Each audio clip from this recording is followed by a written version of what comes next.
Child's Play 3. That's all I got. No, I'm playing. Well, that's all you got. Come on, you usually hype these things up, man. Are you telling me that this movie is not going to be as good as the other two? You usually hype these up. You make them look good. You make them feel that they're going to be big movies with such a tiny killer. Well, here's the thing with Child's Play 3, and I'm not going to talk necessarily about the quality of the movie as of yet, but in terms of the background, Child's Play 2, when it came out, they knew they had a winner, even though Child's Play 2 made slightly less money than the first one. It still was overall a success, so much so that while the movie was still being made, they greenlit Part 3. So Chucky 2 is in theaters, and they're already working on Part 3, and this I've never seen before, or very rarely, but... It never ends well. Well, you see where, like, I know series like Back to the Future 2 and 3, the Matrix sequels, where they film them back to back, or if they film them at the same time and then release them pretty close to each other. But these weren't filmed at the same time, and yet Chucky 3 comes out 9 months after Part 2. 9 months. It's usually a bad sign. Well, I think that they were trying to basically, at that point, okay, we have a successful franchise. Let's try to milk it for all it's worth. But yeah, taking some time, giving a little bit of rest, because Part 3 ended up not doing as well at the box office as they hoped.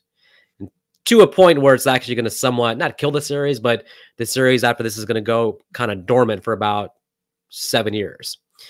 But yeah, it's 9 months late, 9 months after that, and we're doing a big-ass time jump because Andy Barclay's now 16 years old.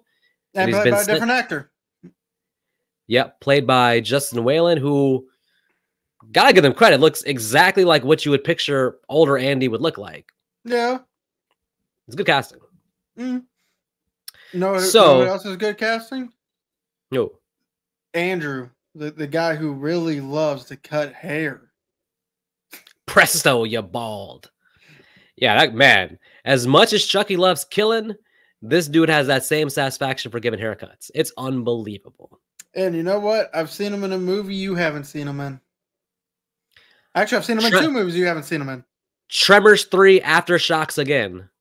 No. Tremors 4, The Return of Aftershocks. No. Tremors 5, The Revenge of Aftershocks. Shut the hell up. No. Not until one of these series gives me a damn Return or Revenge of, all right? So he was in Hellraiser, the first one. Ooh. And he was also in Pumpkinhead 2 Blood Wings, which...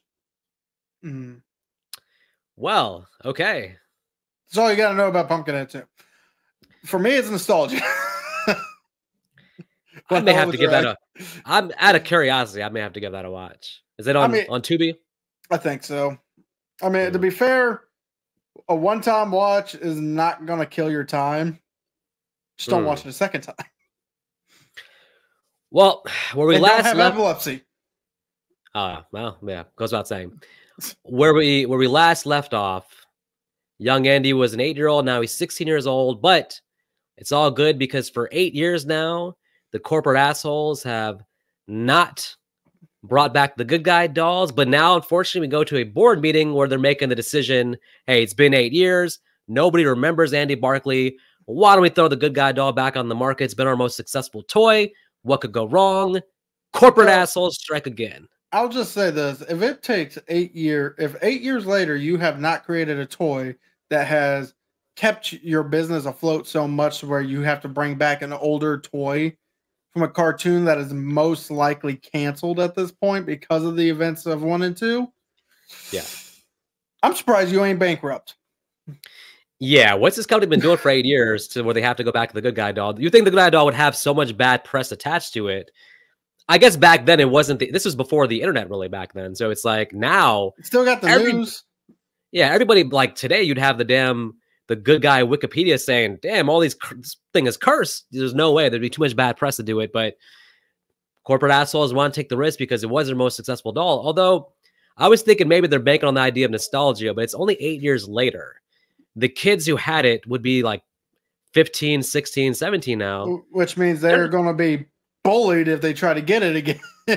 Yeah, you're not at 16, you're not really nostalgic about things from when you were 8. I mean, when at least wait until your customer base is in the 25s at that point.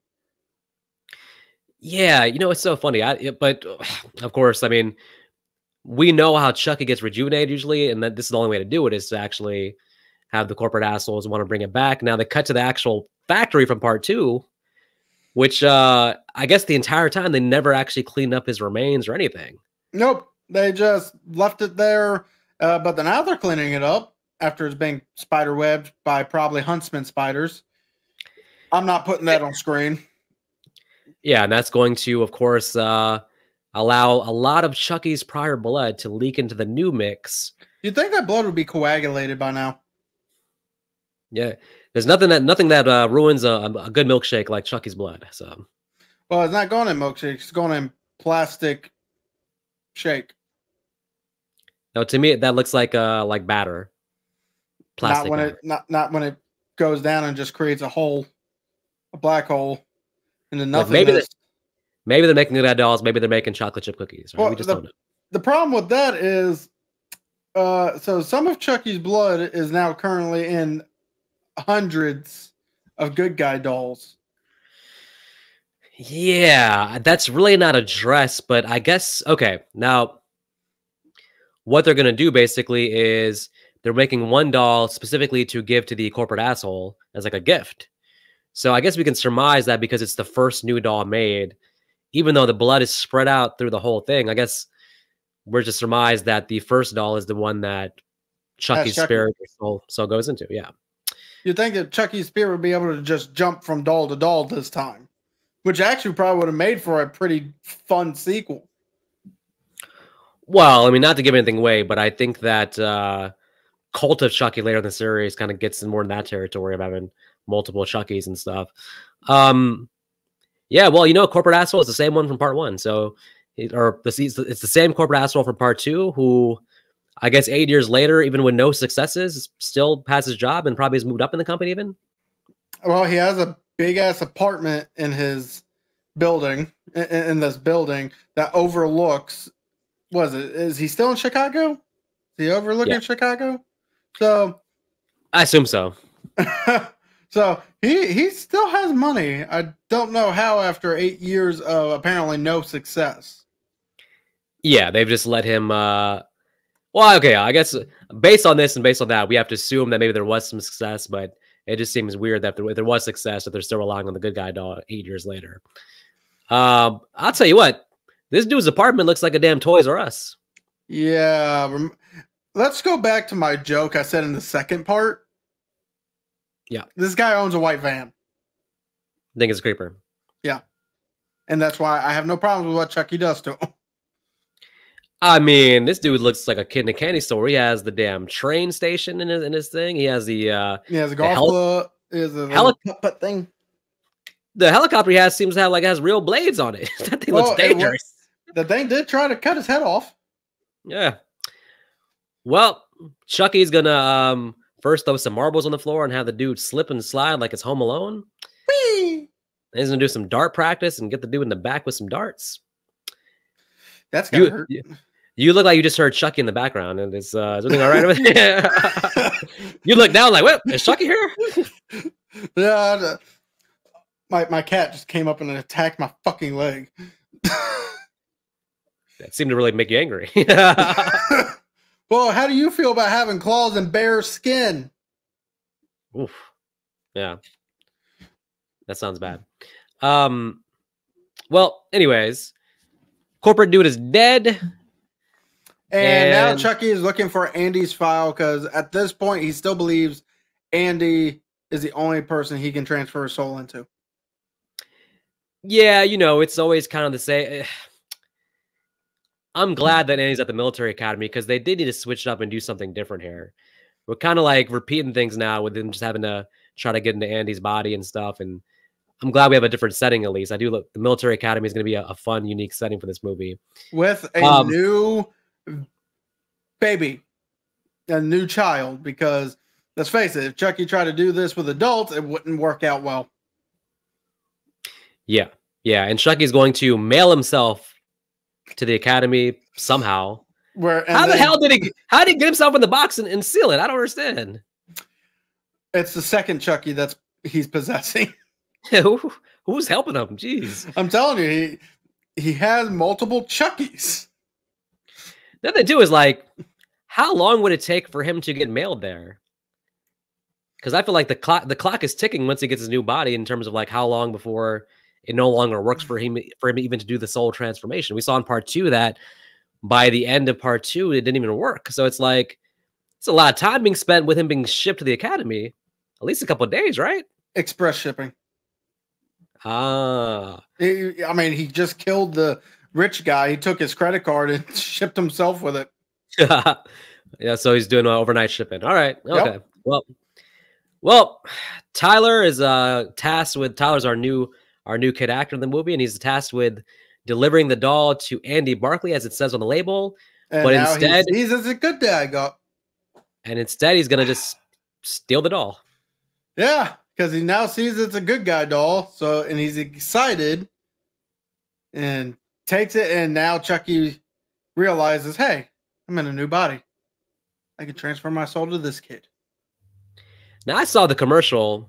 There was a commercial they showed of the new good guy doll, which gets Tyler excited. And of course, worries Andy because he's like, oh, crap, they're back on the market.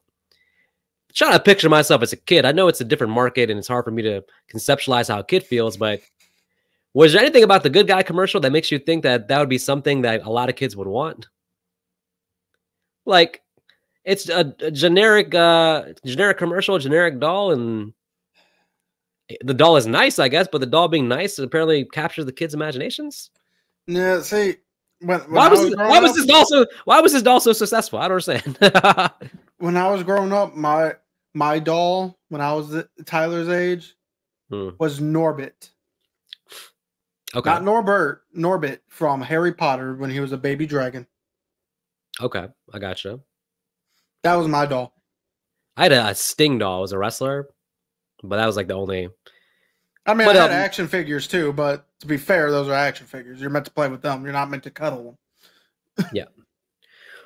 Well, yeah, Tyler stealing the box gives Chucky the idea of like, hey, I don't even need Andy anymore. I can just use Tyler and reveal my secret to him and take over him. But of course, as soon as he plays Hide the Soul, someone has to come and interrupt and take the doll away.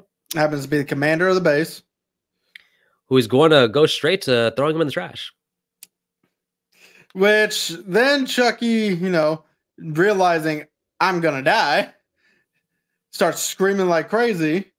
And the dumpster guy stops the truck, jumps in there to try and find whoever fell in. Yeah. And it doesn't go well for him at all. So just because I know what dumpster trucks can do, I would not have jumped in. I would be like, "Hey, where are you?" Call out. And honestly, if I don't hear anything calling out, okay, maybe it was either my imagination or because he's on a military base with kids because it's an academy. Maybe he's thinking, okay, maybe just some of the kids playing around. Maybe there's a kid being bullied, screaming for help, whatever. Click it back on, crush Chucky, movie over. I feel like most people wouldn't jump in. Now that you mentioned that, I feel like you're right. You get the glaze, you ask like, hey, are you down there? But you've stopped the trash thing from going. So it's not like whoever's in there's no danger because you've stopped that. Right. So there's no rush or need for you to jump in and it's like nothing's happening. So right, especially since that is an extremely dangerous place to put yourself. I can only imagine the feeling when he heard the thing start back up and realize it's closing in on him. I mean, look, the guy's and also he's in a thing of trash bags where you can't move that quickly, but I do think he moves very slowly given the situation. But yeah, that's almost like a Final Destination death where it's just like, oof, nobody ever wants to be in that situation. Yeesh. Oh yeah, and like I said, I personally would never put myself in that situation. I'd call in there, I hear nothing, my brain's going to go to, okay, maybe it's just a kid being bullied, calling for help. Yeah. What kind of asshole am I that would just then go back to my job? Jeez. Well, like I said, there's ways to save the kid without putting yourself at harm's risk. The way this guy. Yeah, he already did everything he needed to. He stopped the truck. Yeah. Well, we got to get a kill count somehow. So Chucky, moving on now, basically is taken away again, and well, actually, he just runs away, I think, from the trash thing. So Yeah, he runs away. But and then we get Chucky and Andy meeting for the first time in this movie. yeah, Chucky's gonna hide in a first a chest, and then outside the chest is gonna be under Andy's bed. Now, him not needing Andy anymore, and him not needing Andy anymore means that he can just go straight to killing him. Yes. But if I'm like, not to say Chucky's stupid, but if I'm thinking about his strategy here, he confronts Andy and then basically tells Andy about the whole Tyler thing. It's like, dude, why are you telling anybody your plan? Just go do the tower thing, and like you're like doing a side thing here, but kind of just makes things harder for himself, because when he doesn't kill Andy, now Andy knows exactly what he's trying to do and is going to thwart the plan for the rest of the movie pretty much. I don't think this was a wise strategy. He should have put Andy on the back burner until getting himself into Tyler, and then you can get your revenge. Another thing we haven't done yet is introduce our characters that we're going to need to get to know. Yeah, we have, of course, the military academy. He's going to make some new friends, Andy, which, well, some friends and some enemies. We have his, the guy in charge. Seth, I think his name is? No, Sheldon. Sheldon. We have Sheldon, who takes his job very seriously for probably what is like a 17, 18-year-old. So what happened was, so when he first got to the academy, was most likely bullied, harassed, tortured, whatever you want to call it, by his company commander, his drill instructor, his CC, however, again, whatever military branch you're in, you're calling them that. I think this is supposed to be Marines, so I'm believing drill instructors, what they're called. Mm-hmm. So, yeah, he most likely saw how his drill instructor treated everyone and figured, okay, now that I'm in charge of my own platoon, that's how I have to be with them. It's just one of those things of, this is how I was trained, so that's how I'm going to train everyone else. I don't really see it as much of an abuse of power at the moment. I just see him a very big fan of Full Metal Jacket and giving us the kid version of Arlie Ermey's monologue when you first meet his character in Full Metal Jacket. Yeah. Rest in peace, Arlie Ermey. Yeah, I don't know. I mean, I want to like this guy, Sheldon, but he's like, it seems like he's playing a cliche almost. Like, I'm like, is that really how he talks? Like, just like, it seems like he's in character, but then in scenes when it's just like him and Andy, he still talks the same way. So I'm like, oh, that's really how he is. But I don't know. I get what you're saying. It doesn't seem like outside the realm of possibility that somebody would be like that, acting that way. But he's acting like a 30-year sergeant or something. Like, he's like from like 18, right? So again, I think he's just watched Full Metal Jacket way too many times. Yeah. So we also are going to meet Andy's new roommate, Whitehurst, who is basically scared of everything. And don't forget, we also get to meet our female character for this movie, De Silva. De Silva, who's going to be our romantic interest, who is able to do one-handed push-ups. Yes. Well, 2 times, but yes. On the back end of already having done 23 push-ups. Yes. Well, okay, so this is pretty much our new cast characters, our would-be potential victims. Andy, once he finds out about Chucky's plot, is going to be extremely paranoid. He's going to try to basically watch Tyler, because now he knows that Tyler is like the one being targeted. The question with Tyler we could start off with is, how old is this kid? I'm going to put him at 8. There's no way. He's got to be older than that. Well, let's be fair. If he was older than that, he'd probably have the brain capacity to realize, for one, when Chucky starts actually being bad towards him. Yeah. And 2, he'd have the brain capacity to realize that if Chucky needs him alive, he doesn't need to be worried about Chucky trying to kill him. The movie feels like it's trying to have its cake and eat it too in terms of Tyler, because he has to be young enough to where, you're right, Chucky can manipulate him. He has to be young enough to where the idea of the good guy doll has appeal to him. But then he's also like, he's not in like some separate kid class. He's there, like when De Silva's doing the push-ups, like Tyler's there with the older people. Like, Where's his class at? Shouldn't he be like amongst other kids?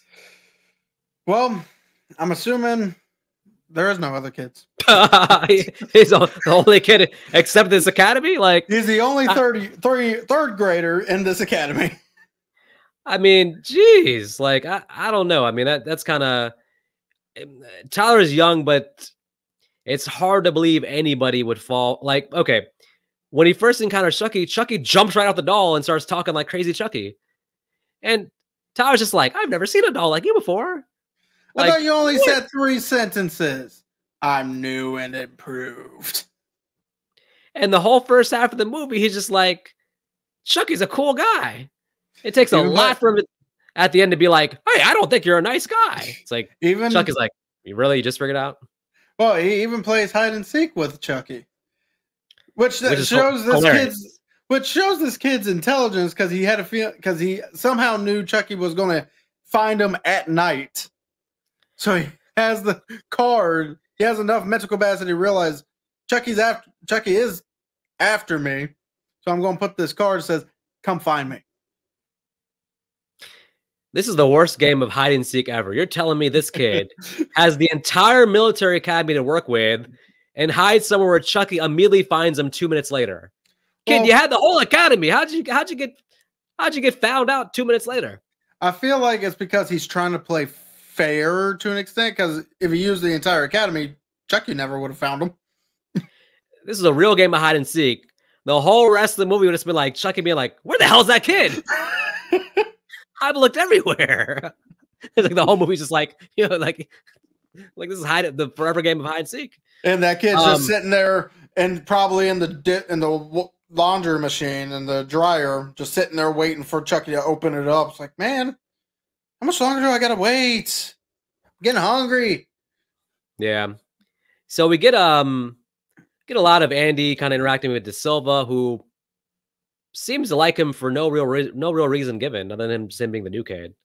Like, I see what they're trying to do there, but there's really no we're not giving an indication of why they, I think I know why. He's the only blonde boy. Is he blonde? Dirty blonde, it looked like.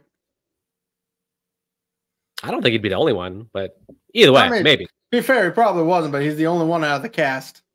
Notice how everyone else, I think, was dark-haired. There's only one explanation to why De Silva is interested in him. It's because he's our main character. There's that, but he did somewhat stand up to Sheldon, too. But then again, he's also not used to the military academy lifestyle, so he doesn't know he's supposed to zip it. Yeah, I mean, he's probably a better option De Silva versus Whitehurst, who again is just scared of everything, and this whole movie pretty much cowers out to everything. Let's talk about haircut guy again. Oh yeah, haircut guy, because he's just going around the damn cafeteria or the mess deck, grabbing everyone's hair. Is like Friday. It's like, does he literally go off every single time he's done cutting someone's hair? Is that what the presto is? Dude, I want a prequel about this haircut. I want to follow his journey to becoming who he is in this movie. What happened was he's actually suffering from a lot of PTSD. He was probably a POW, a prisoner of war, and he was captured. And the only person who was nice to him was the guy who kept his hair cut. So ever since then, he's loved hair. I mean, the fact that he finds Chucky and is just immediately like, you need a haircut to the doll. That's not regulation there, sir. I would be fair. It's a good way for him to test out his skills on someone other than an actual person, because then he can go as close to the grain as possible. Test whatever limits he thinks he may have. Yeah, he would have been all right if he didn't try to mess with Chucky's hair, but Chucky's like, listen, you mess with the do, you gotta die. I thought Presto, you were going to say, you're dead. Hold on, you didn't do it right. It's like, you mess with the do, you gotta get screwed. It doesn't quite rhyme because the screwed and the do. Yeah, but what you said definitely didn't rhyme. You gotta die. What about this? Let me fix what you said. You mess with the do, I gotta give you the screw. I mean, It sounds terrible, but Imagine if Chucky actually did kill him with a screwdriver. you mess with the dude, I gotta say F you. I don't know. I mean, There you go. That sounds better. Bottom line, haircut guys coming to a bad ending because Chucky slices his throat. So oh yeah, with his own. Presto, you're dead. Which means Chucky was. I mean, granted, Chucky was sitting in there for a while. He had to hide when the commander came in and he killed him. Yeah, and Chucky. I mean, just like part 2, he's enjoying every kill he gets. He loves it. The maniacal laugh, more maniacal and loud than ever. Brad Dourif must have so much fun doing like the actual voice. Like, I'm sure he does. I mean, he can be whatever he wants to be with this character as long as it's evil, sadistic, and sexist. Yeah, that's pretty much Chucky. That's Chucky in a nutshell. Well, we do get the sergeant guy who earlier was like, hey, he was mad at Tyler because he was like, Tyler, dolls are for girls. So he was the one that took Chucky away initially. This ain't the sergeant. This is the commander. The head guy. Yeah. Who Sheldon was the sergeant. Yeah, and the commander guy is not really going to be a part of Chucky's kill count because, well, I guess Chucky causes the heart attack. Yeah, he might as well be part of the kill count. And even Chucky was disappointed at it. Yeah. I mean, Chucky's like, you got to be kidding me. Well, the movie kind of meanders a little bit here in the middle. There's not that much going on. It kind of Chucky knows what he wants to do, but it's like he has to get Tyler alone because Andy's watching all the time, basically. Andy tries to tell Tyler, but Tyler's just like, no, he's a good guy. Chucky's nice. It's like, kid, if you don't realize what's going on and listen to Andy. Well, I got a better idea. Let's just all go out and have some war games. Yes. Capture the flag with paint guns. And again, I have to ask, Tyler's allowed to participate in the paint guns? Didn't you say he was maybe 8 years old, 10 years old? Yes, I did. And yes, he is. What the hell? You think what adult is signing his kids' permission slips? Like, yeah, go out in the woods with the paintballs. And man, when they do the little demonstration of the paintball and they shoot it's like, it's not like it hurt. I was like, ooh, I don't want to get shot with that. Well, let's be fair. I get granted, it's still early 90s at this point. So what? Yeah. Well, actually, wait a minute. Yeah, it'd be like 95, 96 around this point. 98. Oh yeah, so yeah, people still didn't care. If you wanted to do it, you could do it. And I guarantee you, his dad, who's apparently in the military, which is why this kid is at the academy, he probably signed a permission slip. I would just think even if he would be doing that, it'd be him and like a class of kids. But he's there on the red team again with all the adults. I'm just like, what?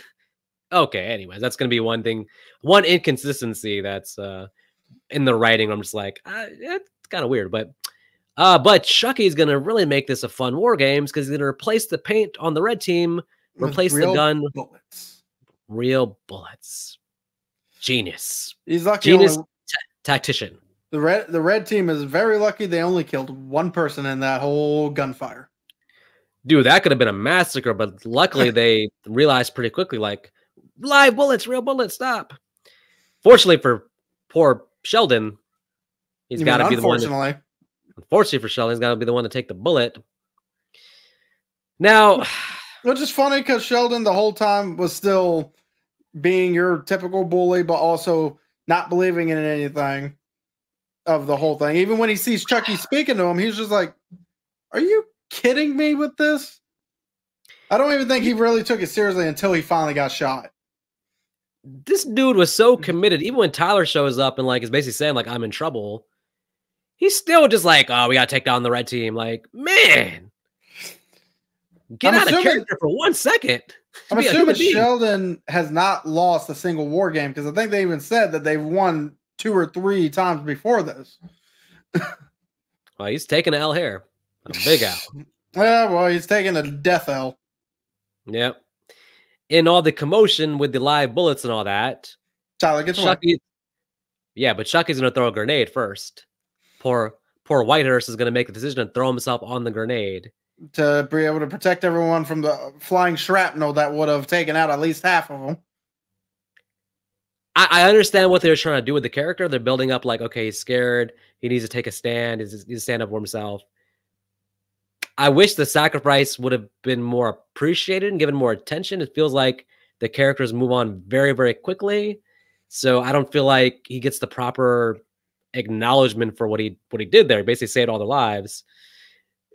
It's a unique death you really don't see in horror movies that often, like someone actually like sacrifice himself in that way, like for a side character. Mm-hmm. But I don't think it was worth it, Whitehurst. I think it should have just dove. I think it should dove in the other direction, away from the grenade, and let Andy, let De Silva, everyone else, or at least half of them, die. No. He could have shout out, "Grenade! Everybody get down!" Again, there's other things you can do. You can send out a warning without taking the bullet. That's all I'm saying. Well, he didn't take a bullet. He took shrapnel. Shrapnel to the scalpel. The scrapnel. Shrapnel. Poor Whitehurst. On rewatches, I always feel bad for his character because, like, I don't, because I didn't get to know him really, except for he was a coward. That, in my opinion, I think if you rewatch it, you'll see there was like some nuance there, though. That's what one downside about this movie is. Everyone only gets one characteristic trait. I mean, Whitehurst, he was the coward. Sheldon, he was the jackass. Andy, he's our main guy. That he doesn't even get a character again. Get De Silva, she's the chick. No, De Silva's the tough girl. The chick. The tough girl. Kyle was tougher than this chick. I don't think so. De Silva can shoot guns, do one-handed push-ups. Kyle could have beaten De Silva in a arm wrestling match. I think you're giving Kyle way too much credit. De Silva would have whooped that ass. You're just blinded by nostalgia. No, De Silva's showing the movie to be a badass. Kyle's a badass too. They're both badasses. De Silva is definitely the tougher one between her and Andy, I would say, in terms of like handling guns, doing push-ups, all this stuff. But yeah, the characters are a little bit more one note than the previous movies, I would say. They're likable enough. I would say that Sheldon and Tyler are probably my least favorite characters in the movie so far. And that's bad because Tyler is half the movie. Yeah, and I don't know, like, I never like try to flat out dislike the child actors in terms of their acting. I'm always just like, okay, the directors, the casting, you know, you could have gave him better direction. And just the way Tyler delivers his lines and having the cake and eat it too of trying to have us believe that this character doesn't realize something's off about this doll the entire movie. The realization at the end, like, hey, Chucky, I don't know if you're a nice guy. It's like, come on, Tyler. You just realized that? Well, but yeah, I don't like Tyler. But well, at least with this movie, it seems like all the Chucky movies do try to give us a nice, different type of climax. Because this one does take place in a haunted house, which, sure, by this in the 90s, I don't think there has been that many where the climax takes place in a haunted house unless the whole movie took place in that house. Well, there's a random carnival going on, and what's crazy is because, you know, I've been to Universal, Six Flags, King's Dominion, several different haunted houses. Mm-hmm. This small carnival, local carnival, yes, has what I can only surmise the best haunted house there is. The best haunted house ever with the biggest budget ever. The special effects in this haunted house look like a damn a high budget movie. Like, jeez. There's a roller coaster, like monsters flying out from everywhere, like smoke everywhere. I'm like, this looks like the greatest ride ever in a small local carnival. Yeah, I'm jealous. That's all. So, but usually if you get the setting for the climax, this is also the setting you got the entirety of the movie. But this is the only one where the movie takes place at one setting and then you give it the climax in the haunted house that I can think of anyway. Yeah, it does establish, again, they're trying to I mean, unsuccessfully, maybe trying to one up the Toy Factory climax from the second one by doing a unique thing. I do love the different setting, but there's just not as much. We basically get Chucky and Tyler on the top of like a mountain thing, majigger with a big old fan at the bottom. Yes. And Andy has to go up there, and basically there's a struggle. Sure, there's a safer way for Andy to get up there without, having to climb over a fan that will chop him into millions of pieces if he falls. Yeah, and this being a carnival, it's kind of like, what is that fan doing there? This looks like an extremely dangerous thing, but the ending is fine. The way Chucky dies is fine, like the fan. It's a really hardcore death, but it's not. Part 2 felt more like he kept coming in part 2, and this one feels like just kind of he went out a little bit weaker than he did in part 2, I'd say. Well, the other problem is in part 2 they utilized the entirety of the setting that they were in, including what they did to Chucky, what Chucky tried to do to them.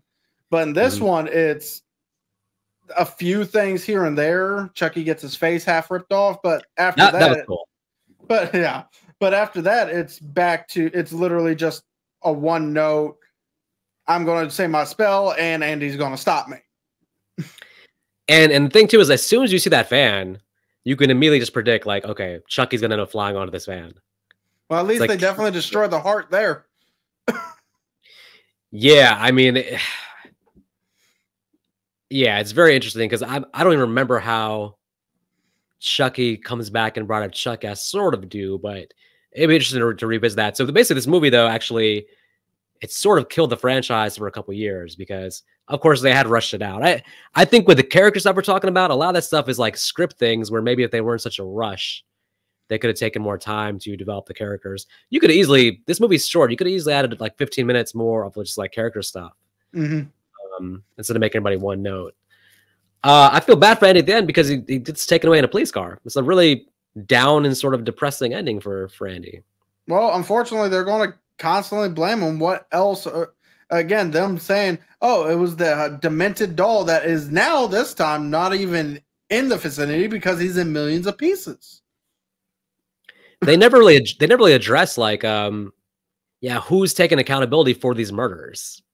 Because Andy's never really charged. He's never gone to prison. So it's like, how are they framing like who did these murders? They don't believe it's a doll, of course. So it's like, I'm very like, I would love to see someone explain like, okay, what's the story here? Like, who's actually getting charged with these murders? Is if not Andy, then who else? Like, it's really weird. Well, maybe there's a kind of an Easter egg side thing that you got to pay attention to in the later movies to find that out. Hopefully. I'm guessing that Andy in the interrogation room was like, "You're not going to believe this." It's Charles Lee Ray. It's Whitehurst. Whitehurst. He wasn't a coward the whole movie. Unsuspectingly was killing everybody, and they were like, "No, case solved." It was Whitehurst. Yep, his stomach was blown to bits. That's how you go. I was like, it was Whitehurst. Well, why would he have jumped on a grenade for y'all? But no, we pushed him into the grenade. We found out he was the killer, and we had to take him out. So we pushed him. He tripped onto it. Whatever happened, and he brought the grenade. He threw it. Well, Tyler was behind him and bum rushed him into the grenade. Because the thing is, even they have to like solve the idea of like, well, who replaced the bullets and with the red team's guns? And didn't they all see basically Chucky? It's like Andy has a lot of witnesses that can probably point to the doll. It's just one of those things where it's like, I'm glad that Andy comes back later in the series. Because if not, this would have been a depressing end for his character, to be honest. Yeah, well, but that's besides the point. the main takeaway is our local carnival has got to step their game up and give us this level of a haunted house because this is freaking incredible. Well, considering the fact that Kings of Dominion hasn't stepped their game up in the past 5 years, and actually has been a downgrade from what they used to be. Absolute waste of money. There's a reason why I drive 3.5 hours to get to Busch Gardens. Yeah. Well, all right. I think we've so final thoughts. Final thoughts. Well, I will say that The reception for this movie online is pretty interesting. It's pretty polarizing. There's definitely a side of the fan base that likes the movie a lot, but there's also a side of the fan base that puts this as their least favorite. Sometimes this and Seed of Chucky come up as like the worst, apparently. I'm somewhere in the middle. I would think it's underrated if people are calling it a terrible movie. I don't think it's terrible, but there is a little bit of a downgrade, I think, even from part 1 and 2. Mostly maybe because it's kind of rushed, feels like it is kind of rushed into production, and you see that kind of in the script writing. Some of it is because even though they make pretty good use of the military setting, they probably could have done more with it. But mostly it's just it's the Tyler and the Sheldon thing. Like when they're on screen, I'm just not buying it. I'm not buying that Sheldon is actually that person. And with Tyler, I'm not buying him as a real person either. So those two characters kind of bring the movie down for me. I do like De Silva. I think the actor Justin Roiland does a great job of taking over Andy. I wouldn't mind if he came back. But yeah, just a couple. And I think the ending, although decent, great setting, great haunted house, just feels pretty straightforward. Like there's nothing really, there's nothing new to it. Nothing. The feels like the movie didn't really introduce anything new to the franchise, basically. So I think I'm probably gonna fall at about 2 stars. I think it's an average movie. I don't hate it by any stretch. I think it does have some rewatchability for sure. But it's the first one in the series where, like, for me, I see more like pretty glaring flaws. Chucky's still fantastic, but yeah, the deaths I feel like weren't as good as the previous movie. The character's not as strong. Yeah, I'm gonna go with 2 stars. Well, I'm going to sound like a broken record by agreeing with Vic again with this movie because overall, this movie could have been another great part of the franchise if they didn't rush it into production. But rushing into production, you're going to get those issues. As you brought up, kills, they were straightforward. They were lackluster compared to what we literally saw in the previous movie. The characters in the previous 2 movies were great. This one, not so much. Mm-hmm. They were all one note. They were bleh. I mean, the acting was fine, minus Tyler. Tyler was a little overzealous. Probably script writing and director's style. Yeah. But yeah, the climax of the movie was honestly a letdown after watching the second part of the series, because the second one was the most fun I've had in a horror movie climax, minus watching Nightmare on Elm Street. So overall, I'm agreeing with Vic. It's 2 stars. It's watchable. I don't really see the major hate I see on it, but I do see where some people say it's fine. I wouldn't buy it if you didn't need to, but well, it's always going to come in the set. So I think that's the only way you're selling this movie is in the set. Yeah, I mean, the idea of like somebody hating the movie, it's like, it surprises me that it's like, well, and I know you haven't seen it, but I'm very curious to get your take on Sea of Chucky once we get there. But those 2 generally rank out as the lower ones that people don't like. So I'm like, I think the first 3 for me feel like they're their own kind of trilogy. And Bride of Chucky is going to feel like it starts a new thing. So this is kind of like the Andy trilogy. So it's the weakest in the Andy trilogy for sure, but still pretty passable. Well, either way, people, as always, you don't have to go home. You do got to go home. You do got to go home. Actually, pet your cat. Tell your cat you love him. Give him loves and snuggles, because your cat's meowing at the door waiting for you to get home. And if any of you out there are people that cut hair, don't take it that seriously as the guy in this movie. And please, someone out there make a prequel with that guy, and let's follow his story, because I'm really curious to see what happened with him. Yeah, I am wondering. I'm hoping I'm right, and it's just PTSD from when he was a POW. But I'm willing to watch a prequel if we find out. Someone write some fan fiction for us and send it to us, please. Thank you.